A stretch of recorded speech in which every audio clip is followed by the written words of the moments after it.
नमस्कार प्रिय बंधु रान्नाघरे आपनादेर सबाइके स्वागत। निरामिष दिने सकाल किंबा बिकालेर जलखाबार दुपुर किंबा रातेर खाबारे भात रुटी परोटार संगे एई रकम एकटा रेसिपि बानिये देखुन। अवश्यई सबार खूब पछंद होबे और बानानोर पद्धति खूबई सहज। अल्प समय बाड़ीते थाका सामान्य किछु उपकरण ओ मशला व्यवहार करे एरकम सुस्वादु एकटा रेसिपि चटजलदि बानिये निन।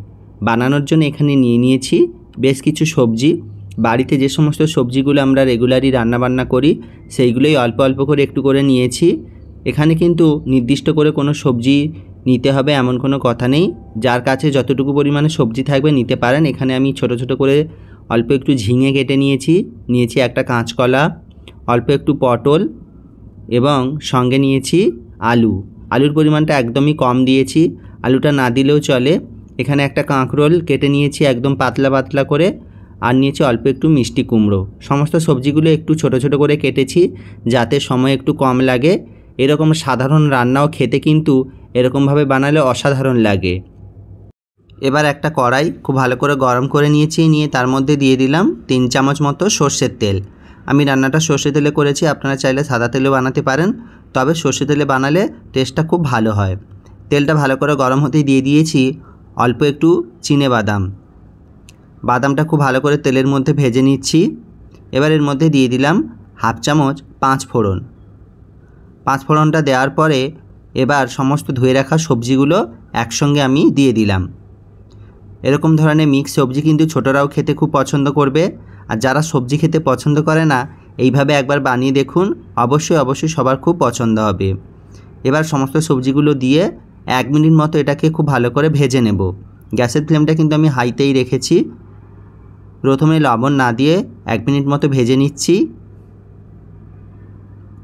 খুব সুন্দরভাবে এটাকে ভেজে নিতে হবে, দিলে অনেকটা সবজির পরিমাণও কিন্তু কমে আসবে। এবার দিয়ে দিলাম স্বাদ মতো লবণ এবং দিয়ে দিলাম অল্প একটু হলুদের গুঁড়ো ও সামান্য পরিমাণ লঙ্কার গুঁড়ো। যদি ঝাল না পছন্দ করেন আপনারা কিন্তু কাঁচা লঙ্কাও এখানে ব্যবহার করতে পারেন। দিয়ে সমস্ত কিছু আবারও খুব ভালো করে মিশিয়ে বেশ কিছুক্ষণ ধরে এটাকে ভাজতে থাকবো। হালকা একটু ভেজে না নিলে সবজির কাঁচা গন্ধটা যায় না, তাই সবজির কাঁচা গন্ধ যাওয়া পর্যন্ত কিন্তু এটাকে একটু ভেজে নিতে হবে এইভাবে নেড়ে ছেড়ে। তবে এখানে আরও বিভিন্ন ধরনের সবজি ব্যবহার করতে পারেন। এবার বেশ কিছুক্ষণ নাড়াচাড়া করার পর দিয়ে দিলাম অল্প একটু টমেটোটা দিলে বেশ একটু টকটক খেতে লাগে, তবে এটা স্কিপ করতে পারেন, টমেটো না দিলেও কিন্তু ভালো লাগে। টমেটোটা দেওয়ার পর আবার ভালো করে মিশিয়ে নিচ্ছি।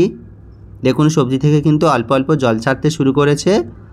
এবার এর মধ্যে আমি দিয়ে দিলাম হাফ চামচ আদা বাটা।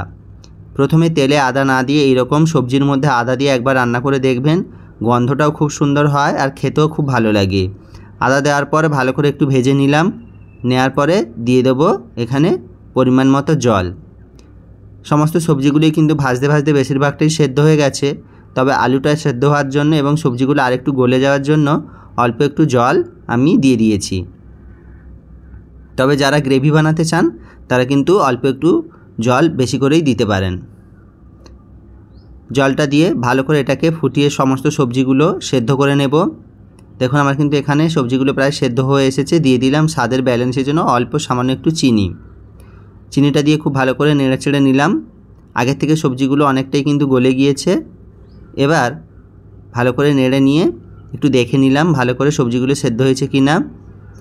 এর মধ্যে এবার দিয়ে দেবো পোস্ত বাটা।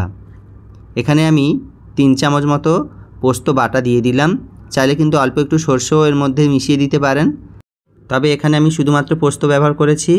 পোস্তটা সবজিগুলো সেদ্ধ হওয়ার পরে দিলে খেতে খুবই ভালো হয় আর এর আলাদা একটা গন্ধ আসে। এইভাবে নেড়ে ছেড়ে সমস্ত সবজিগুলো একটু ভেঙে দিয়ে তৈরি করে নিলাম আজকের মিক্স ভেজ সবজি। অবশ্যই তোমরা বানিও আর কেমন হলো কমেন্ট করে জানিও।